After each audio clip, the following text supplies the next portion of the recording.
a rich man's world. I have turned the soul of this beautiful land, but that beauty, a rich man's world. I have turned the soul of this beautiful land. Hello, my name is Brad Siegel. I'm a photographer and an activist.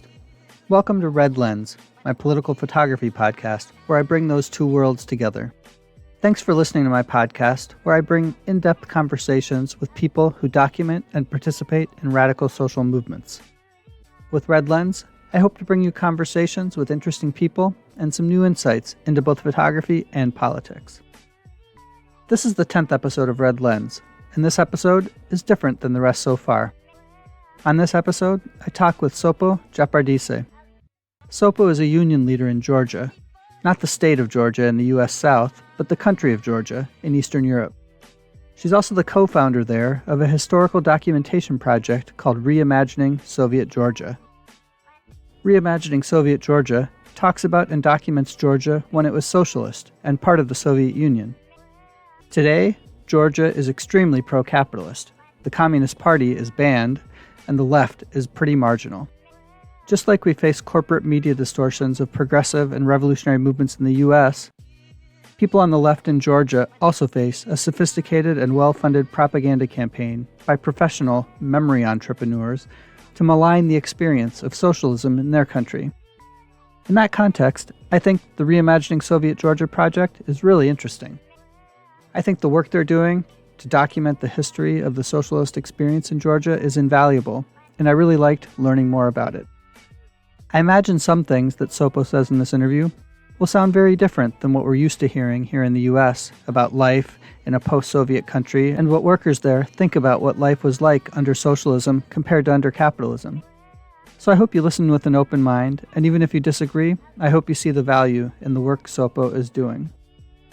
While this episode isn't an interview with a photographer, it is about documenting social movements and workers' experiences, which is what my movement photography is about, or at least I hope so. So I think it makes sense to include this interview on Red Lens. But I hope you let me know what you think. Do you want to hear more stuff like this? Or should I stick to just interviewing photographers and videographers?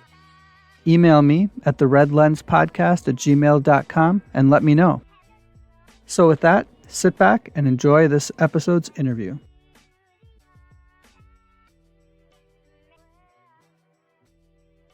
All right, so I just wanted to start by thanking you for getting up very early there. I know there's a big time difference, and I really appreciate you taking the time to get up early and to talk with me. So welcome to Red Lens Podcast, Sopo. Thank you for inviting me. Absolutely, yeah.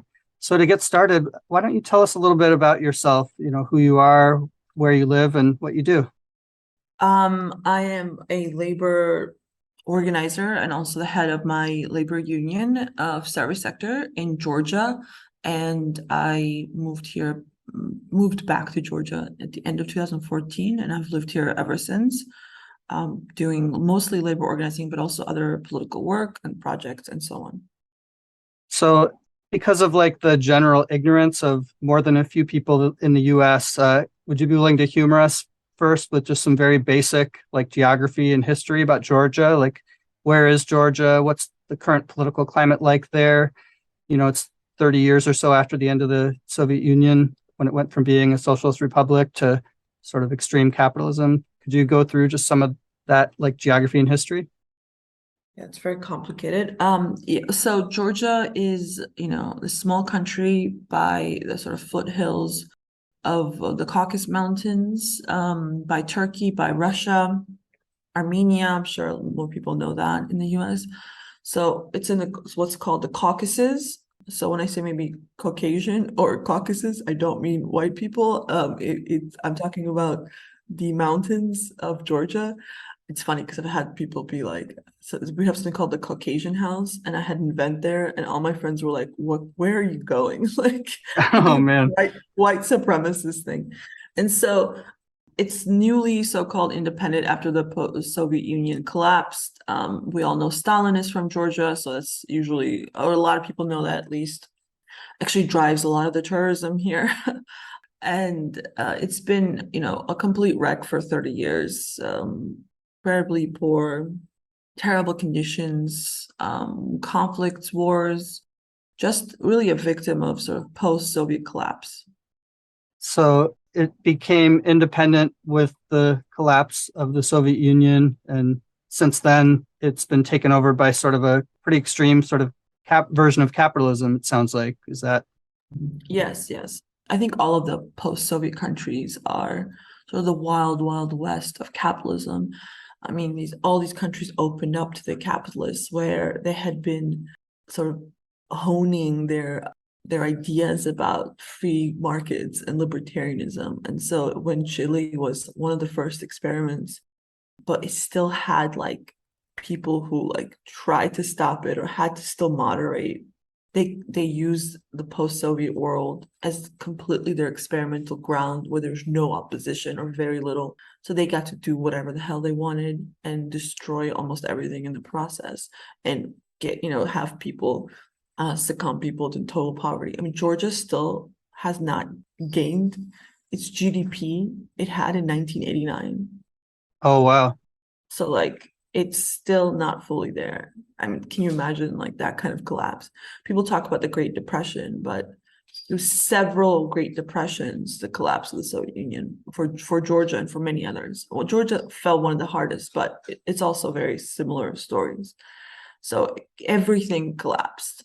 And so you have to like also imagine when people were shown like in the 90s, people in Georgia traumatized still about the 90s because there's no power, like very little food, like people are starving and it's freezing. Crime goes up insane amounts. And I think a lot of people imagine the Soviet Union that it was like that. And there was very little sympathy, I think, for them. Because they just assumed that's how the Soviet Union was. Like no one realized the Soviet Union was like very civilized in a lot of ways. Like for them, like as a life, like you had lights and you had infrastructure and you had a job and you went to the doctor and you actually kind of lived, you had some of the perks that so I would say that like sort of middle class, upper middle class in America have, you went to ballet, you went swimming, so I think a lot of people, since there was so much propaganda done, they couldn't tell the difference as an outsider. What was so different about people warming their hands to like open pit fires and like Soviet Union, because they had been saying the Soviet Union was this horrible place for so long. So, yeah, I want to get a little more into that. Maybe my understanding from listening to some of the episodes of your podcast, Reimagining Soviet Georgia, is that many Georgians, like if you ask them individually, remember the socialist period as a time when maybe their life was better than it is now. And the last 30 years have, like you just explained, all of those problems have just gone crazy. So how does that square with people's memories of the socialist period being positive, but the overwhelming anti-communist sentiment in the political life of the country? The political life of the country is like something that's incredibly I don't know how to say it. It's like there's a real lacking, like lacking in the sense that it's fabricated. Like the political life in Georgia is astroturf. I keep saying this. I think it's a great word. I don't think we have an equivalent in Georgia, but like it's completely funded and alive because of NGOs and like donors. So if you can imagine like the critique, let's go to the Soviet Union where you were like, oh, there was like no like civil society, right? This word civil society that gets thrown a lot. And there was actually a civil life. That's actually what they mean by civil society, something very different. And then you have complete collapse, and then you have donors come in with all these funds and start picking people who speak English who could be the middleman between the West and Georgians. So all these people who might have been an interesting part with it, who might not have been maybe had like reached a certain level in the Soviet Union because they had said English skill or had no like ethical qualms about things, sort of are catapulted to all of a sudden being like in these jobs and getting like tons of money, which also led to severe corruption because Georgians were like, oh, these American, like it's funny, this one taxi driver told me fully like all the scams he used to do as like head of some orphanage, like, and it's like they came in, they found people that could deliver whatever they were trying to do, and most people don't care, and then Georgians started realizing how to make more money from this, like, because everybody was also doing in every kind of way. There's no real jobs. There's no like a career plan, nothing, right? It's like trying to get as much, because you don't know, you might be fired tomorrow, the country might, whatever, collapse again. So you don't really have a long-term plan. That's why I think a lot of times also corruption is bad, in the same sense that if you don't have any responsibility toward this person or this country or anything in the next, like, years, you're trying to grab as much as possible. And this is the basis of civil society in Georgia. So like the entire politics is based on people who could try to grab some of these grants. And it's really about money. And also foreigners know, like, if you don't give people money, they're not going to do anything. And they have also really gotten a taste. People have gotten a taste of, if you don't get money, they're not going to do it, So like when I first came to Georgia, I was like, oh, it's so great. All these people who like students, like, don't have jobs. I was like, there's so much stuff we could do because there's all these people who have time, which in the US, one of the biggest problems always that people work so much, like they work to till they die. And so Yeah. we never had time. And, so everybody's doing everything like on top of their 3 other jobs or family, and which I find so actually admirable. Being in Georgia, I find it so much more admirable now, like how much the American left does so much, even though they all have so many problems and so many, still does it without getting any money. Because a lot of times in Georgia, nobody will do anything unless they get money. And so even now when I try to bring in like understanding of union, they'll still try to kind of ask, like, why don't we get paid for this? I'm just like, you will not get paid for organizing your workplace. Like, if we have some money or something, I will try to compensate you with labor. If I try to, of course, if anything beyond it, but for you to help yourself at your own workplace, you're not all going to get money. Like, so it's like, but it's also understandable, again, I said, because it's people are poor, so they're clinging onto it. And it's made everyone cynical. And so no one trusts anyone now. Everybody thinks everything's done for money. So the civil society that they brought, this political like life, is very cynical, and has brought, like, there's a term called grant eater, people who just get grant, So these NGOs and grants are looked upon as horrible. Like, everyone hates them. Everyone hates these nonprofits. And they assume that they're all doing it for money, and you're not really trying to help me or something. And so not only do you have this complete economic collapse, but you have a very disenfranchised population, very poor, who are very weak and unable to do a lot of stuff. The only people coming in saying, oh, we will supposedly do things that are necessary, are these NGOs based on sort of very cynical foundation. And they also work on the priorities of the donor, not the priorities of the people. So you have massive poverty, and then you'll see somebody trying to put, like, this is always funny, in all these villages, you will find these recycling boxes that no one has ever used or still understands. And I could tell they've spent like thousands of dollars on these recycling boxes that just stay empty, or people just throw trash in. It's like, what is this? In the center of town too, like they will literally put in the like middle of the village. And so people think of these kinds of useless things, they're driven by the fantasies and the demands of the donors, which can be stupid, like recycling, because like they're like, oh, green, and that's what we're going to do, and they have no understanding of context. Or it's like political, like keep pushing gay pride on Georgia because knowing that this has become this like very divisive thing here, and as a way sort of counter Russian sort of so-called regression. And so there's like stuff that somehow like gay pride was this amazing thing that was like started in the US by real like activist organizers and queer people, and like trans and queer. And here it's like the State Department finances it and forces you to go to gay pride. Like, it's like, it's such the US empire has taken all the progressive things that the left has built and has marketed them and pushed in other countries as a way to expand its power and for imperialism. So it's like, it's so sinister. It's so sinister. And so then you're like this crazy person, like I'm stuck in just like being like, wait, I'm for gay people. Like, I've been like an activist my whole life, but then I have to be like, well, gay pride has become this political thing. And so it's like you're forced in a corner, and often people aren't so like nuanced, so you can't explain all the nuances and stuff, and how they have been supporting sort of this homo nationalism, homo Europeanization that they've been sort of pushing, and all the gay people in Georgia, a lot of the main leaders are liberals, and they or right wing, and they hate the left. Like, I once walked up on one of the leaders of the gay pride who's saying that there was mental problems, that people, if you were a leftist, you had mental problems, like we were Wow. mentally ill, like, so like this is why in Ukraine the Kiev like pride had like Bandera like posters, or they were holding Bandera posters. I'm like, yeah, of course I get that.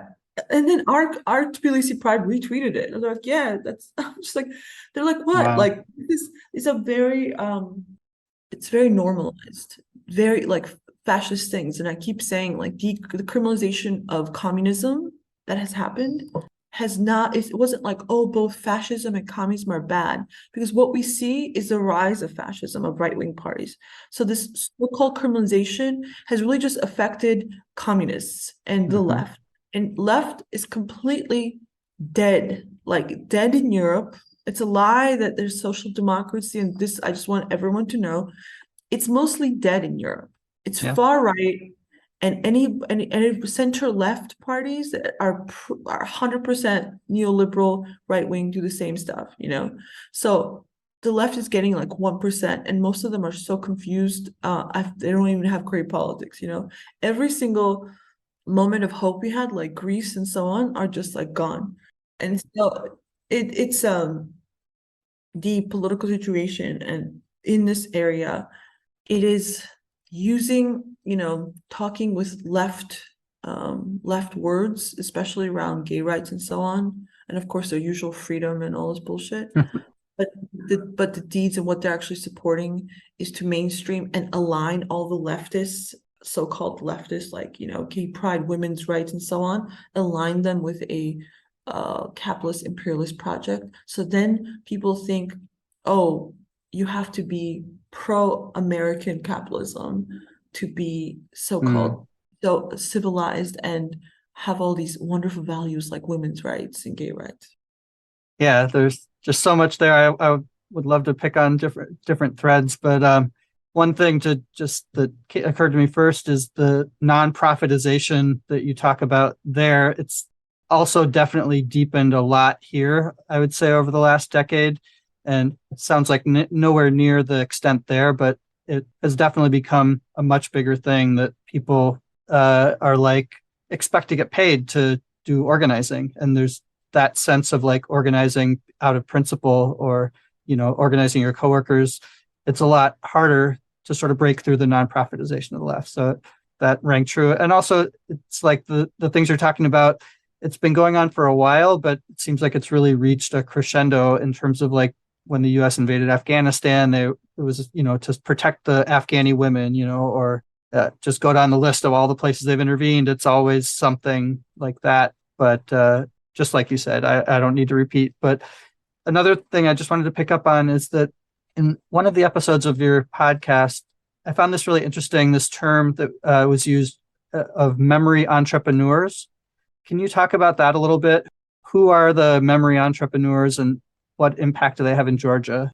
It's really great that you picked that up, because that's also my favorite word, and I thought that was so interesting and such a great way of saying it.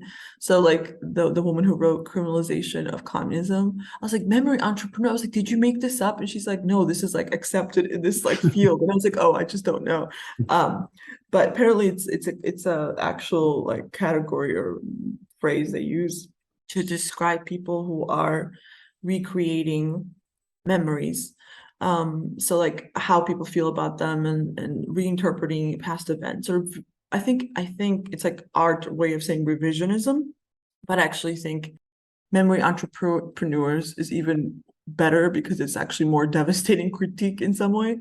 So yeah, the entire post-Soviet world is these leaders have merged, these right-wing leaders who are memory entrepreneurs, who have been working tirelessly to change how we feel about things, or how we know, like, like events that happened of course, like during the Soviet Union. So if there was like, say, like purge or some kind of famine or starvation, any kind of like, there's like lots of little things like that, right? Where it's like people have died and maybe in millions, and it could be like, you could interpret it in many ways, right? You could interpret it as Stalin or Soviet Union's evil trying to murder people, which is exactly the interpretation they give. And then you can say, then this is genocide, right? So if it happens to a particular group of people, most of them will claim that's genocide because you're doing it to me, and somehow this idea of the intention of trying to wipe my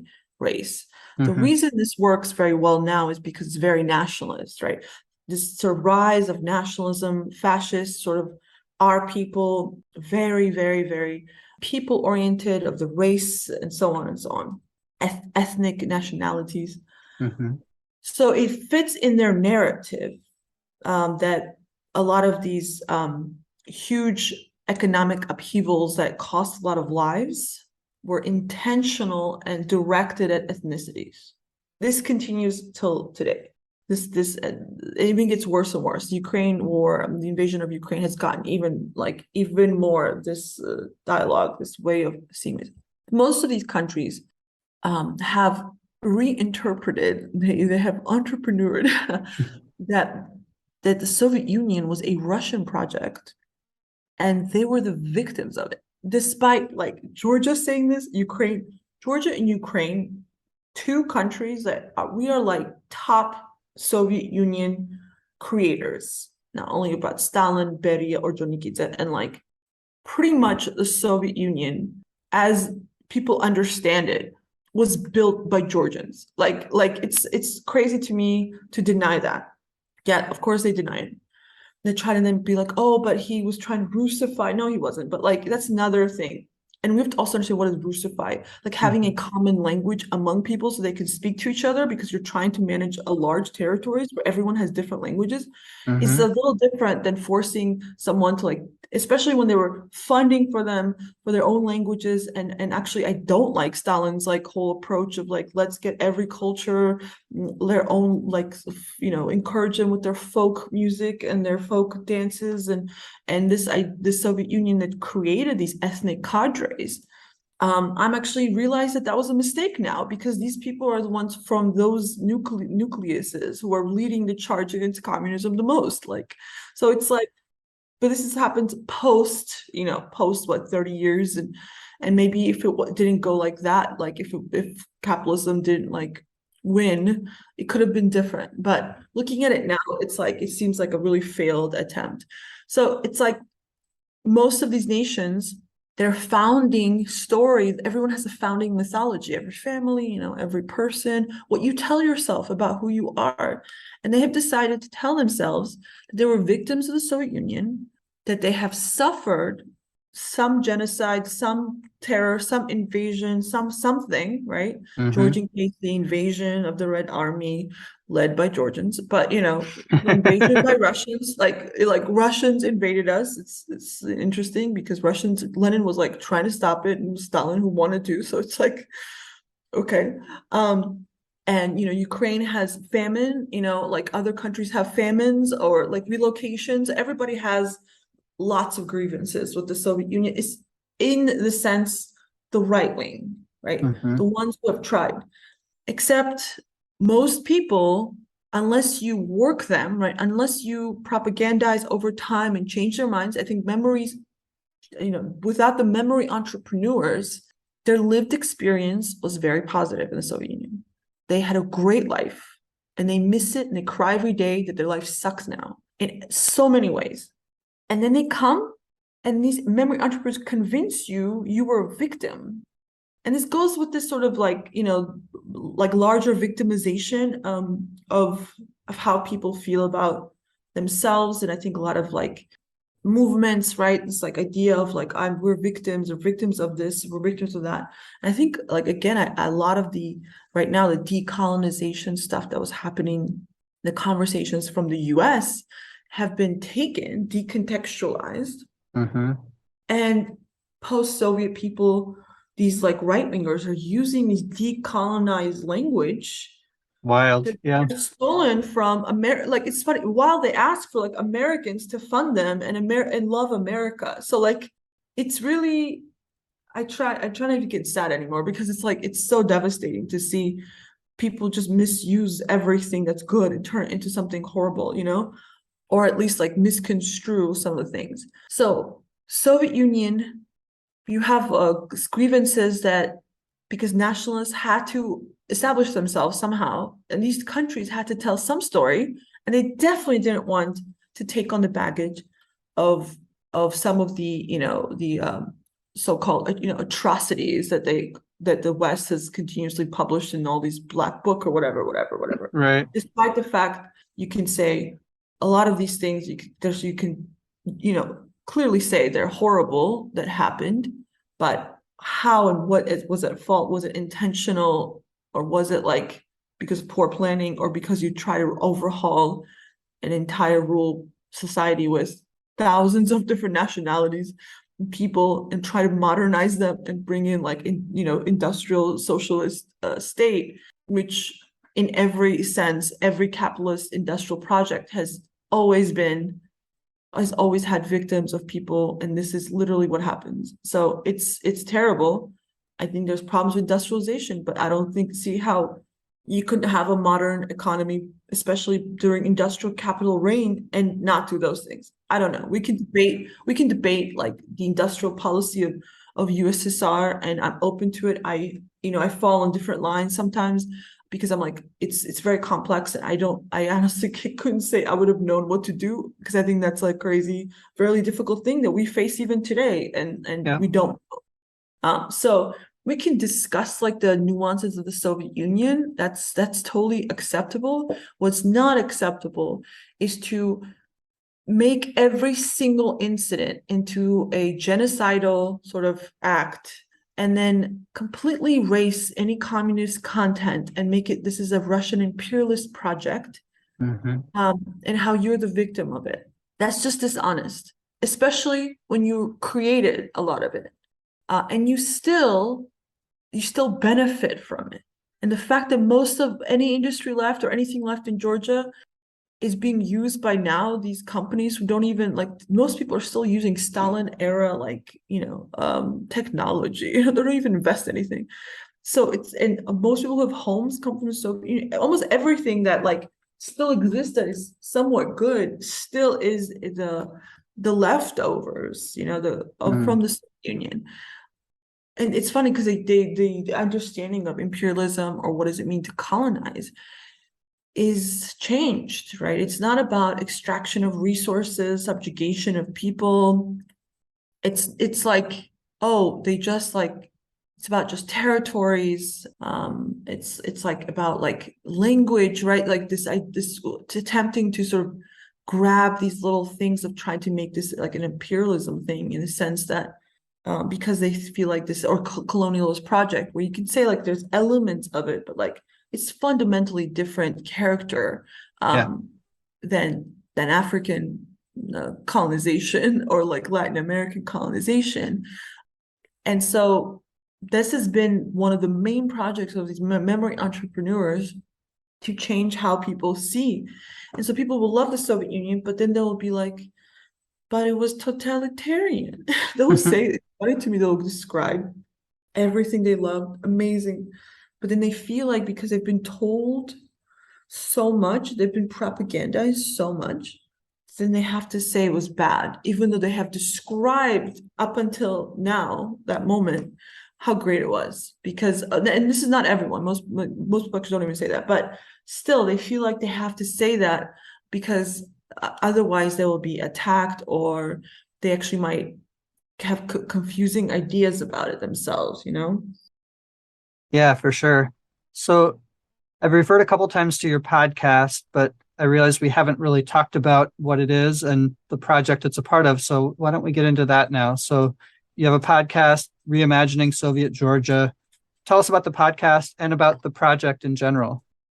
Yeah, we started Reimagining Soviet Georgia because we we had this exactly what we I just talked about, which was like we realized that this was like sort of patient zero of all the bad politics. It's like there's this source coming, and it's this refusal to actually honestly evaluate Soviet Union. There's never really been done. There's never really been evaluated fairly. It has mostly just been made into terror stories, horror stories, and then tabooed. So anyone talks about it openly or tries to be critical is like Sean called Stalinist. I mean, just literally, if people are just like very keen on without even investigating, shaming you. It's like they've made Stalin and they've made Soviet Union into like Hitler, and so it's like same similar thing of like in the US, like calling someone a Fed or a fascist or narc or Nazi or white supremacist. The conversation ends, right? You cannot have, it's like a moral duty to not converse with a white supremacist, right? It's like Right. you really, when you can't control people by content, you control it by behavior. So this is a way to make sure people fall in line and never have those conversations, because we know when people talk about things, they actually strengthen those ideas. So if you talk about things and you have an honest conversation, the taboo is like removed, and then they're afraid you might go farther in that. So everything they sort of hate about the Soviet Union, they do themselves, right?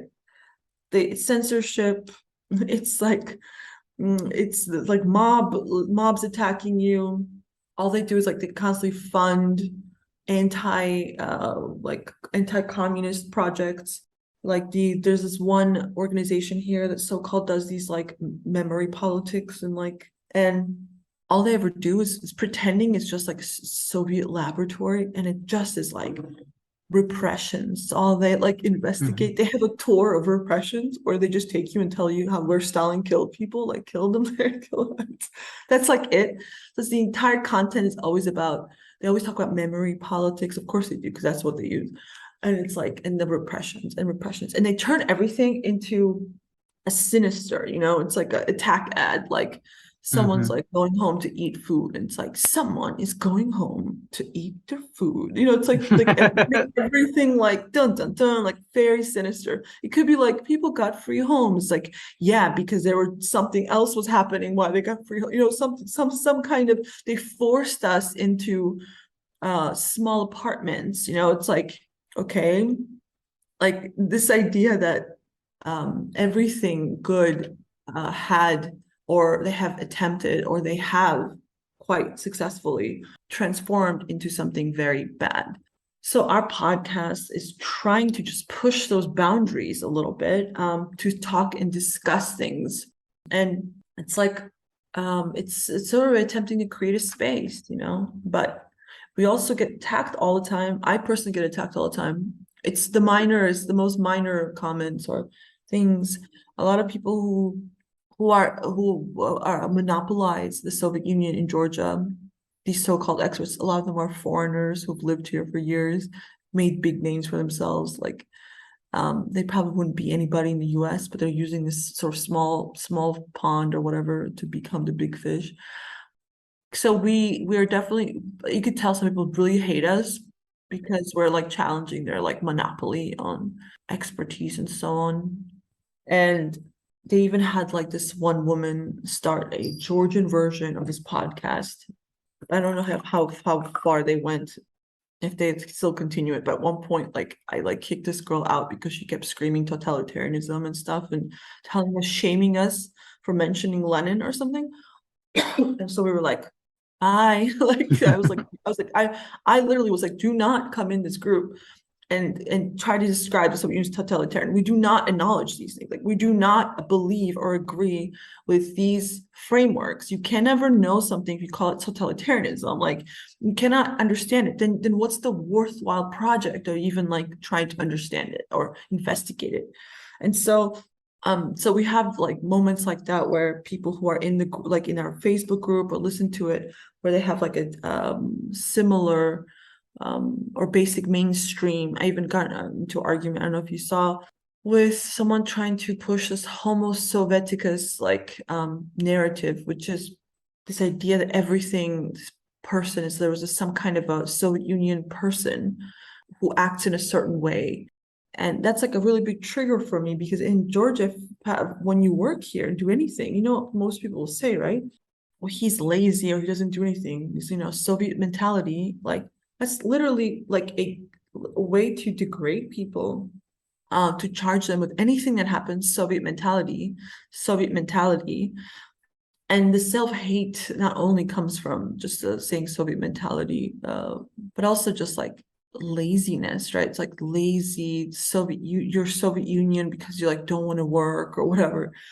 Or like my aunt who'll say, oh, people only like Soviet Union who are like poor and lazy, because how can you not like, the freedom, even though she will also admit it's a disaster for past 30 years and she's lost all hope and she's one of the most cynical people I know. Despite everything, she'll still say, oh, but the Soviet Union was bad. Though she knows and will, like, she has facts to know that comparatively it's really not, but she cannot admit that because her entire identity is based on hating the Soviet Union. So a lot of people, they formed and they forged their identities, or they actually went through some kind of, during the independence, a lot of people, it's emotional. So like, they went out to protest, they partook in these moments, these meetings and demonstrations. So it's like, especially older people, right? My aunt never went, but she like was around, and like my family went. My mom went. My brother was beaten by like soldiers during 9th of April, so that people have these like memories of themselves during this independence movement. And some people have really got stuck there. They really love that feeling because, of course, like anyone who's as activists, as going to protest, we can see how powerful they are, right? That's why we have protests. So we have, because when you feel like part of a collective, you have a mission, right? It's a really beautiful thing. And so I get that this is like their psychology. It's like I've experienced it. I also thought I was much more important than I am. I also felt I was part of a movement, but unlike them, I got to have all of my idols and all of my fantasies were demolished very easily by the ruling class, by how they vilified everything, and how just even now we're like anti-war. We were part of the anti-war movement, Iraq and Afghanistan. We were like terrorized a lot of times, I can't tell you how much, especially growing up in the South. Like my ex-husband's family stopped speaking to me for months, because I told them their child, who was like 18 years old, just turned 18, shouldn't be sent off to war. And I became this horrible person. They hated me. Wow. And so like I like had all these like problems, how I was vilified. My university was very conservative, like getting bashed every day there. So like surviving all these things. And then now they make fun of us. Like it's all gone. Now like the things that we were never allowed to say are okay to say now in the context of Ukraine and Russia, right? They get to talk about Russia shouldn't exist and just demolish it. We can't even, anybody says Israel shouldn't exist, like we'll be on a fucking Fed list in like 2 seconds. Like, what are you talking about? Like the games, the rules are so different for us and for them. People don't even realize that.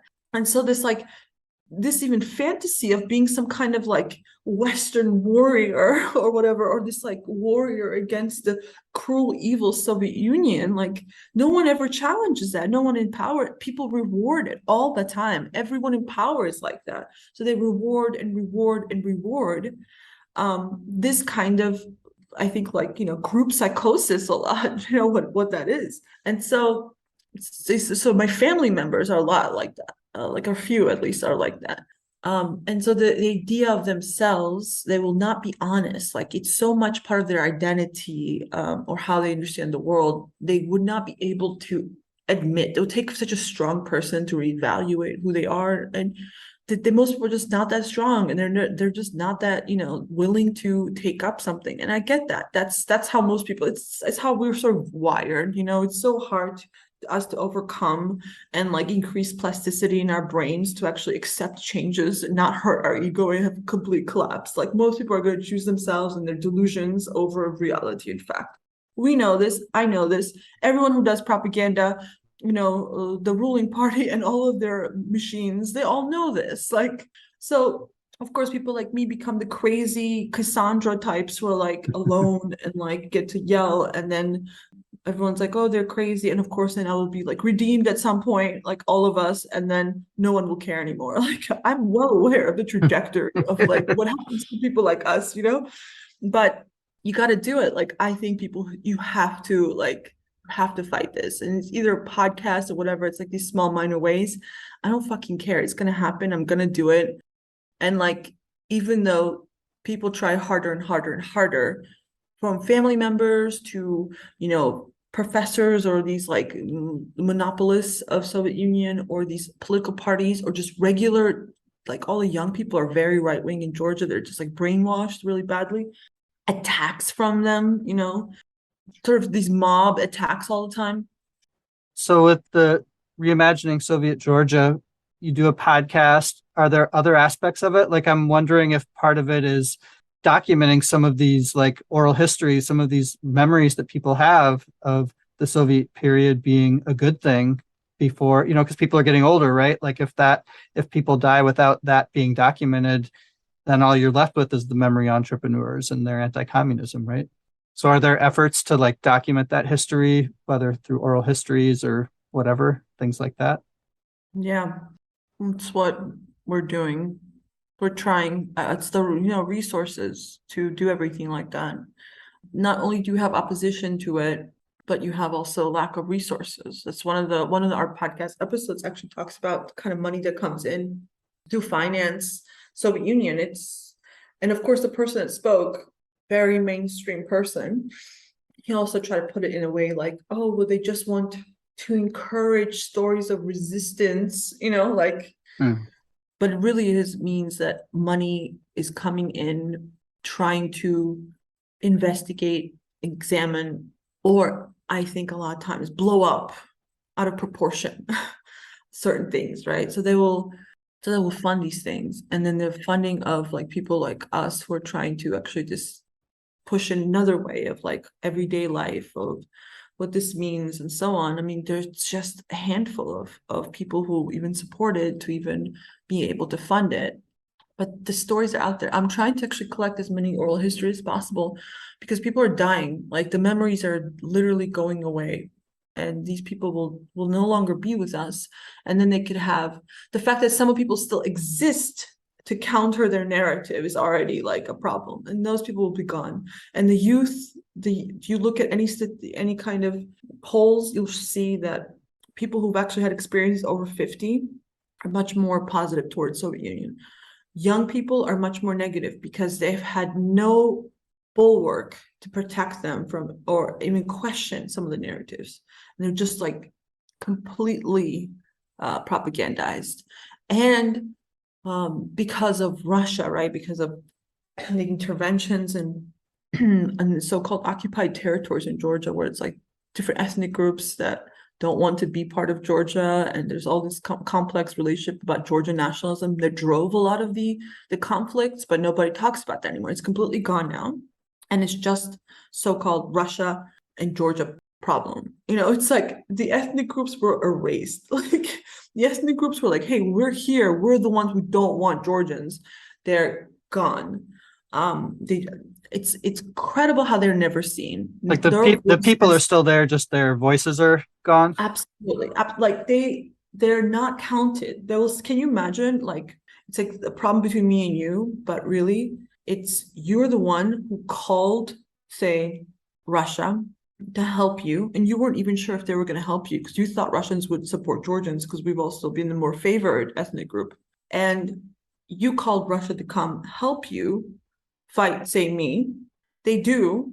And really, at that time, too, especially in the 90s, Russia's falling apart, has their own problems. Really, it's very overextended. That's why they didn't really want to get involved, right? And then, because it fits the narrative, and because of Saakashvili, all these stuff that happened afterwards, I completely erase you. And I just say, oh, Russia took my like land away. But those people exist and they don't want to be part of Russia and they don't want to be part of Georgia. They just want to be like independent. Mm. They only opportunistically used Russia to fight you because you're bigger and you were going to kill them all, or at least, oppress them. So they're now, and like these kids will spout off this ideology, like this like propaganda and stuff. And I'm just like, you don't know anything about they don't know anything. And they'll be like, my country's occupied by Russia, and the people there parrot Russian propaganda. It's like, no, like people exist there. They did not want to be part of Georgia. Only when this happened is because Georgian nationalism tried to make them second-class citizens. Like, you have to realize you were the Putin in this equation. Like, it's weird to me how they can be like, oh, Ukraine because Russia sucks, but you tried to do the same thing, except that you didn't have, when Russia intervened, you could no longer do that, But the massacres, like, they keep trying, now they're like memory entrepreneurs. They keep trying to make this Abkhazian city, Sohumi. They're trying to equate it to Bucha. And they keep saying, putting this like, it's by a far right wing party that's being done. They keep saying like Sohumi, like 1991, I think, or 92, I can't recall. And like Bucha 2022, like same massacre, ethnic genocide, whatever. It's just like not true.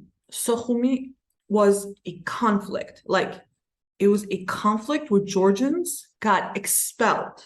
Terrible resolution. But the people that started this were Georgians. Like, the people that tried to actually Abkhazian language and curtail Abkhazians were Georgians. Like, we tried to Georgianize what they say, or they're trying to say Russify. The problem with most of these countries, including Georgia, is that they're not real anti-imperialists. They're not. If they have the power to oppress someone else with their far-right parties in power, they will do it. So, like, Russia in this context is not the bad guy. It was the Georgians who started. And actually, a lot of the most atrocious acts were between Georgians, Abkhazians, Ossetians. They killed each other, Georgians and these, I think, in the most cruel ways, like quite horribly, plus much more vindictively and much more with a passion because of the hatred that grows when people know each other, right? Like, when your neighbor and you are going to be much more vicious to each other than an outsider. And so the most like vicious, truly like burning each other's houses, killing children, like just really screwed up, like really fucked up things, honestly, happened between these two smaller ethnic groups, Georgians, Abkhazians, Ossetians. Russians were not even that as cruel as the way those kids, their kids, like 15-year-olds and 17-year-olds burning each other like alive. It was like really sick. Because it was like a complete collapse of Soviet Union, that rise of sort of right-wing nationalist politics in Georgia and also there as well. So like, when you have this stuff happening, and then you paint everything as just like Russia and Georgia and 20% is occupied, and this is just Russian colonialism, it's just not honest, Sure, Russia, because they're a capitalist state who's also has defends its own interests, like any country, will try to use any of these things in its own favor. Of course they will. Like, they're not going to be Mother Teresa. Like, of course. They're a state, they're a nation state who are trying to use their leverage their powers always. Of course. Why would this be a surprise? Why is this a surprise? Of course they are. Oh, Russia uses it. Of course they use it. But you're also trying to use the same thing. You're trying to get into NATO and bring the US doing the exact same stuff as the ethnic groups are doing. The same stuff that Russia's doing. But you're somehow righteous. And then this is where it gets interesting. How are you righteous? Oh, because I have gay pride. Because of women's rights, right? Then what is the source then? How are you better than Russia? Because you're kind of like doing the same stuff, right? Oh, we're the victims of Russia, then you start having these ways of saying how you are more pure and good, and you deserve things, whilst the other person's bad and doesn't deserve it. And it's very elementary. And the US has allowed these kinds of nationalisms to take hold here. Not only allowed, a lot of times encouraged. And funded. Yeah, and supported. And so, and of course, the nationalist policies. I mean, US, one of the ways they tried to destroy Soviet Union, the one that worked the most was encouraging nationalism. I mean, that's straight up like captive nations and stuff like that. That's just like facts. Mm-hmm. So they're very much behind a lot of the problems, right? Not only did they encourage nationalism, but two, they prescribed shock therapy on top of it to make sure the nationalism was always going to be one of the worst things. So like both politically and economically, they have played the biggest role, and now they have nothing to do with it. And somehow Russia is fully the problem. Russia is, I look at it as the similar victim as every other post-Soviet country, you know, except they're bigger, they have tons of resources, and somehow they're like, wait a minute, we are not, we're not going to be like at the victim sort of US imperialism anymore, you know, and they have the size and the nuclear weapons to try to fucking invade, like what they're doing now, right? Except Georgians, we don't have that, so we can't do that. Like, or the other countries can't do that. Only Russia could, because out of the post-Soviet countries, they're the only ones that have the resources, the what's it called, power, strength, and so on. And so, and they're using their card now. The time has come now where they are risking it. They could lose everything. I have no idea what's going to happen. Honestly, if they lose the war, it's going to be complete chaos. Like the Russian Federation will break apart. I could see regional wars for years. Like it will be, because ethnic groups, clearly they can't even, like you saw Armenia and Azerbaijan, like they have been having territorial issues of their own for a long time. I could see just even worse civil wars and ethnic conflicts erupt as well. So this is the state of the world, and it's completely irresponsible to keep pushing and not negotiate. But that's the thing. And Russia is, at this point, I don't see how they have anything else to like, I mean, Putin's going to die, of course, if he loses. Of course, it's like, you know, but this is the last stand. I think everyone keeps saying like Ukrainians had the most to lose, but I think Russians have the most to lose.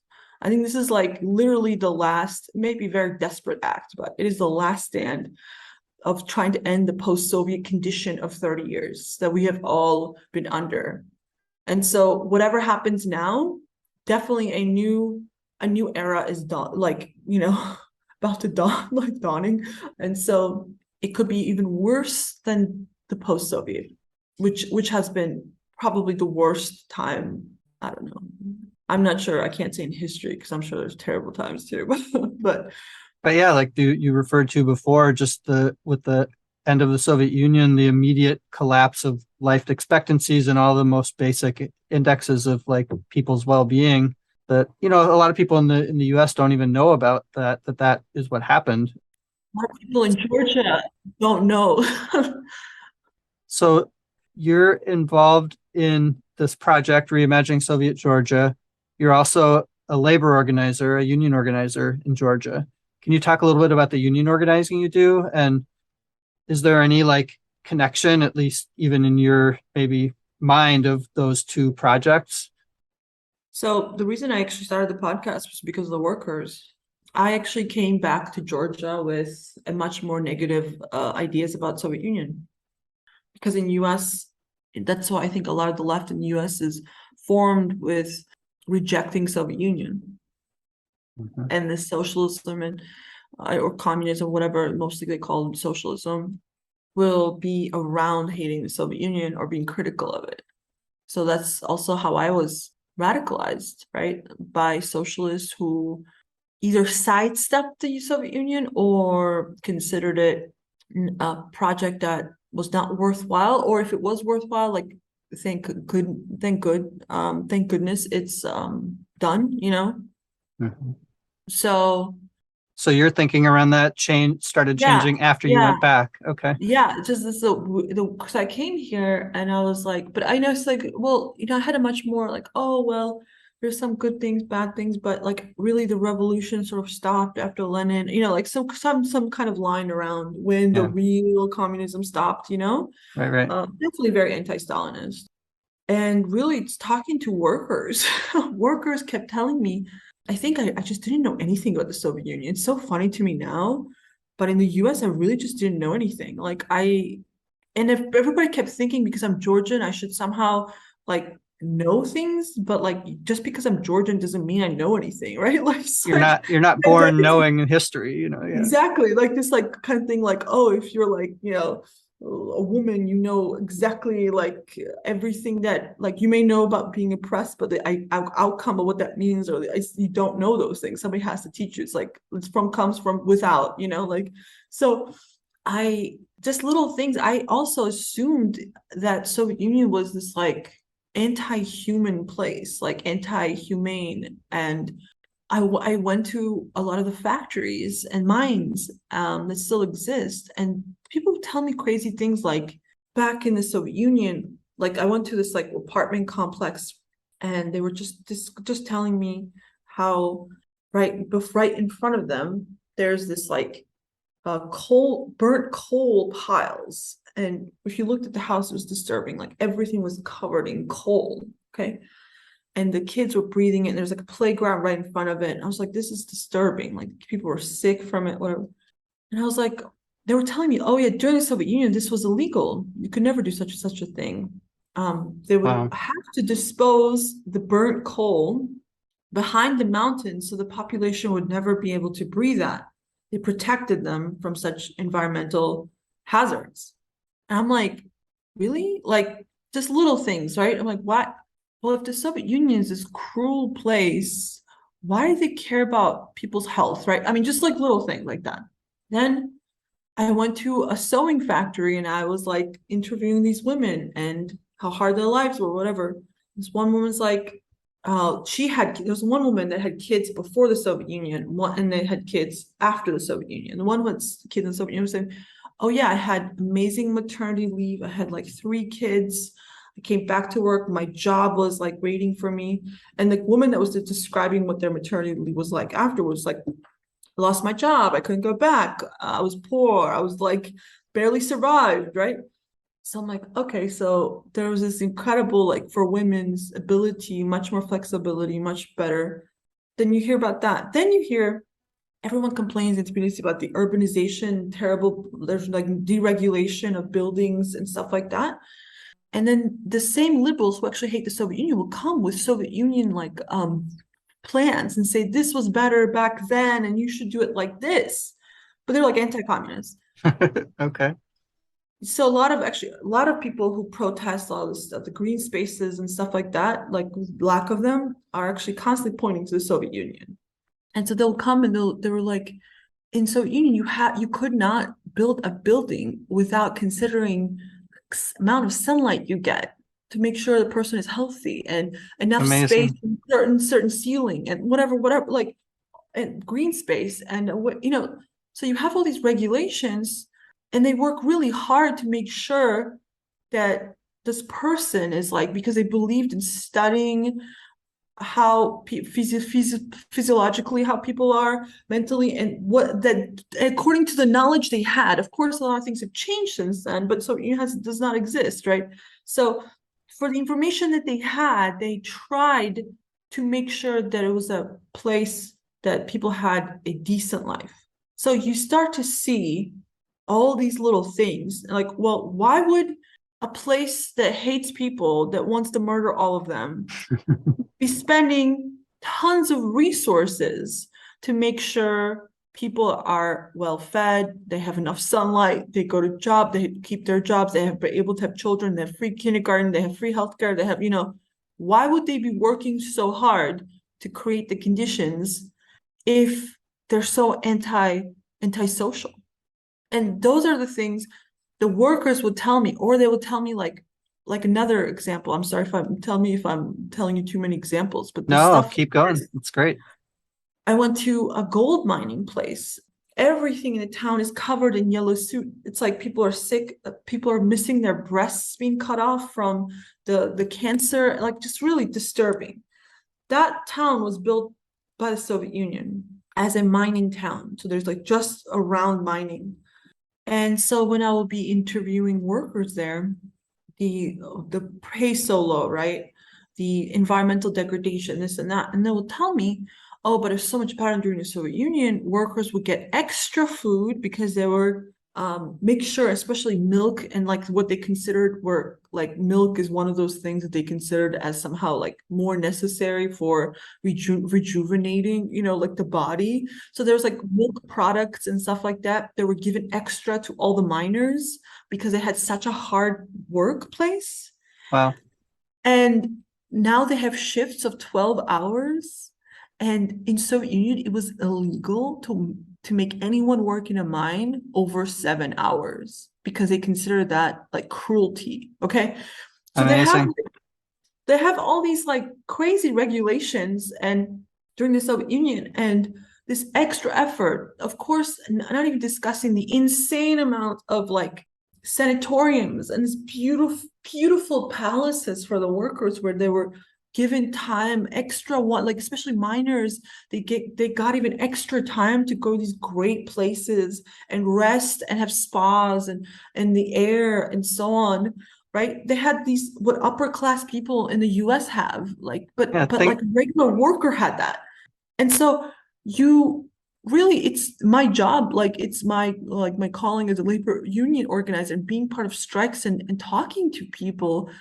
When I started realizing that I have no clue what the Soviet Union is, and I'm an idiot, and I keep trying to teach them, and this made me want to know more. What else am I missing? Like if I realize this, and so then I start to see like the Stalinists in Georgia, who everyone outside of Georgia, of course, or even some Georgians being mocked and ridiculed. I got to know some of the so-called Stalinists in the Communist Party, and which is illegal, by the way, in Georgia. And I find out why they like Stalin, why they actually are who they are. And it's not what you think it is. Like most of them are actually people who fought corruption within the Soviet Union. They were the left dissidents. They actually hated the degeneration of Soviet Union by money and corruption and these like all these horrible ways they were plundering, stealing from the Soviet Union, which those people are now in power. The ones who made the Soviet Union a horrible place as much as they could are now the ones criticizing the Soviet Union. So then I was like, wait a minute, these people were fighting against it so Stalinism, a lot of times for these people, Stalin represented a time or a political idea where people were trying to live by more of the values, and the corruption and the degeneration of a lot of socialism happens after. So their understanding of Stalin is to actually fight revisionism, right? Not just revisionism, but literally a life in the Soviet Union that started collapsing and was made ugly, like the hierarchy, all the stuff that people criticize, inequality, of course, very little inequality comparatively, but all the stuff that people criticize, the economic, social criticism of the Soviet Union, they were fighting against that. So actually, a lot of these Stalinists look at it as, this is why we actually like Stalin. And also because they actually think that was actually against the bulwark against Russification. They thought Stalin, they see Stalin as a positive Georgian force, especially Georgians, right? So they think that afterwards, Khrushchev and so on brought more Russification. Yeah.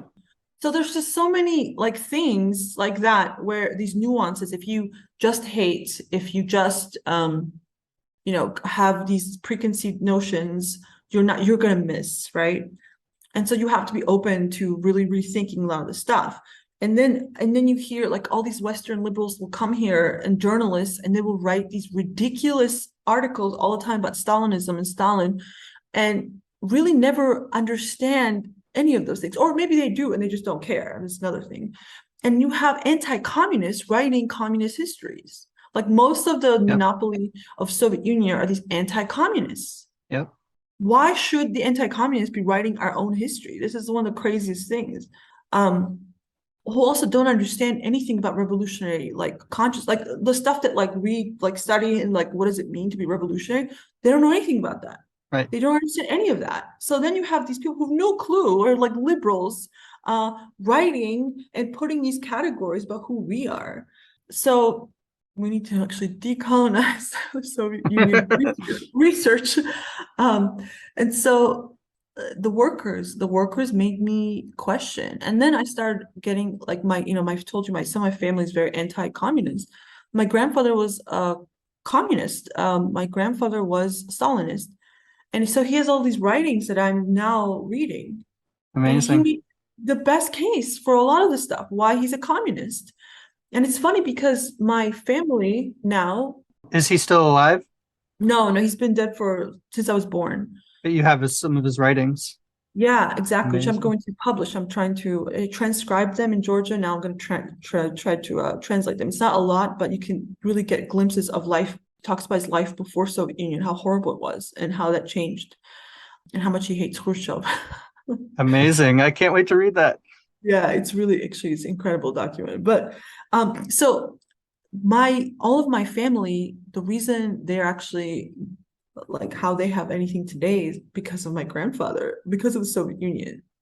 So they take for granted that this was all given to them.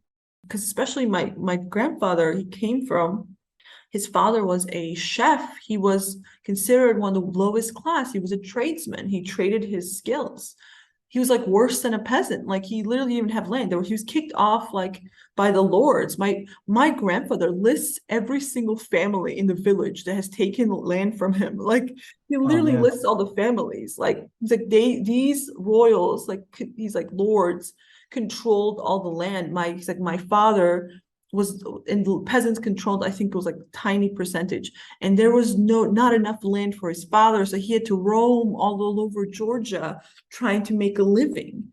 So my grandfather comes from his father being a petty tradesman, and so he would have never, like my family now would have never, if we had similar systems, been able to rise and become much more, what's it called, like my family, the way where they live and so on are markers of like upper class, so-called, comparatively, and they're incredibly classist towards everyone.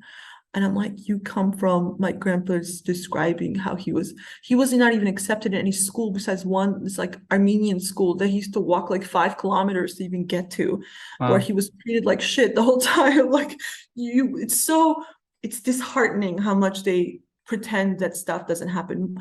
My aunt completely has, her father was my grandfather, and like completely says crazy things. Oh, we come from a priestly class and like crazy things, because like where my grandfather's last name, a lot of like priests came from that, but like that's not where he came from. Nothing, Yeah. no priestly class there.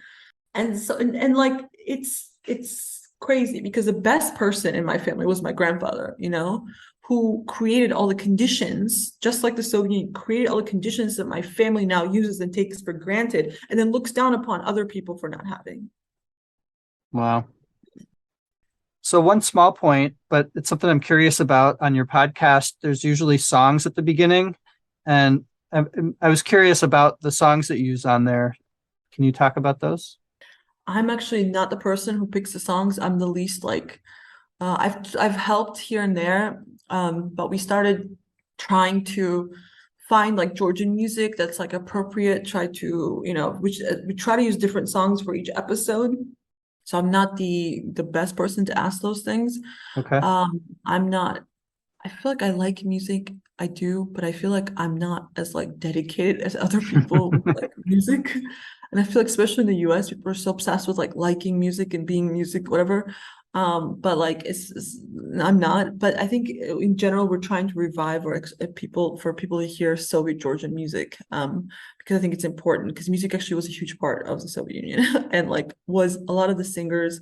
Um, I'll mention like arts and music and culture was funded, supported by the Soviet Union, and especially Georgians who have a lot of singers, and music is a big part of Georgian life, were supported in that. And a lot of people are like, a lot of the Soviet Union singers are very wealthy post-Soviet because they got their names from the Soviet Union, and they travel around holding concerts all over post-Soviet world because they're well known, and get money from concerts and notoriety, and they're worshipped in Georgia as these like sort of OG like musicians.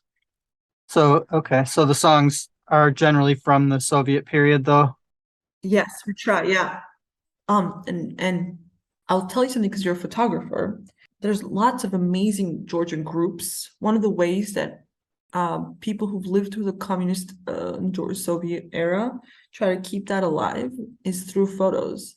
So there's all these like tons of groups on Facebook. The nostalgia is so thick, actually. Tons of groups where people are all like our members, and they share pictures from the Soviet era, from this, from that, and then people will write these beautiful like comments like, I miss that so much. That's when and then they remember something. They'll be like, oh, this was the best period of my life. I think Brezhnev or something was like one of the places that I was like, this is so great. We had everything we ever had, you needed. And they will remember these pictures are what is making a lot of people remember and incubate their love for their former life in the Soviet Union. That's amazing. Yeah. I would love to just learn more about the photographers during the Soviet period in Georgia.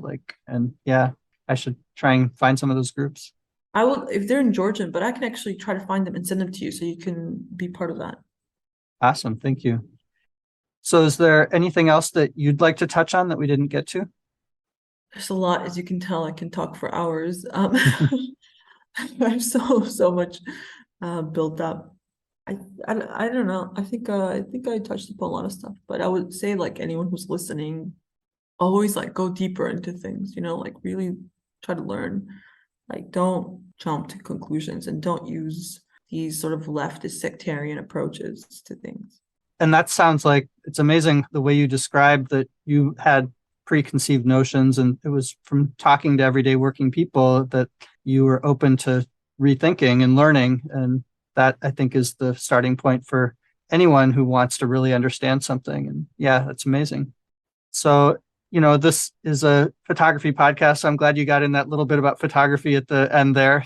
It saved it from being completely like mission drift away from what the podcast is about. But I do think that what we're talking about has something in common with and is consistent with what I'm trying to get at with this podcast, which is documenting movements and documenting struggles of working people, of oppressed people, of everyday people fighting to make lives better and fighting for a different kind of society. And it's interesting talking to you because you're sort of on the other side of that, where that something like that existed where you live now and is now deeply maligned and misremembered intentionally by people funded by imperialism. And your project, I'm really, really happy to learn more about it. And I hope people look into your podcast and other documentation kind of things you do about the Soviet period of Georgia. So on that note, how can people find you or find Reimagining Soviet Georgia online?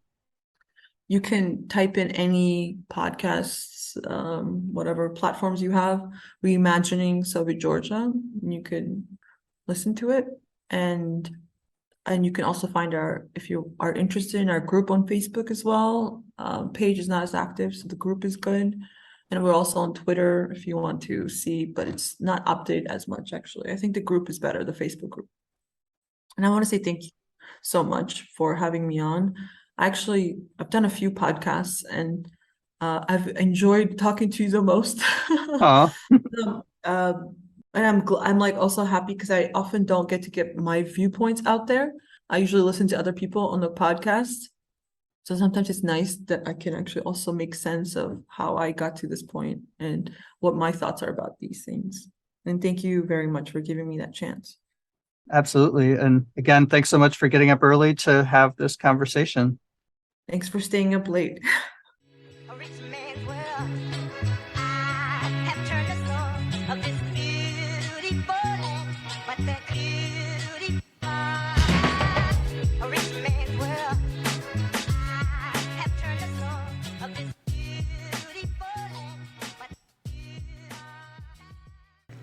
You can support Red Lens Podcast by supporting my Patreon. Go to patreon.com/SiegelPhotos, SIGALPHOTOS, and sign up for a small monthly donation. That will go a long way in helping sustain the podcast and my work as a political photographer. Thank you for checking out and supporting Red Lens Podcast.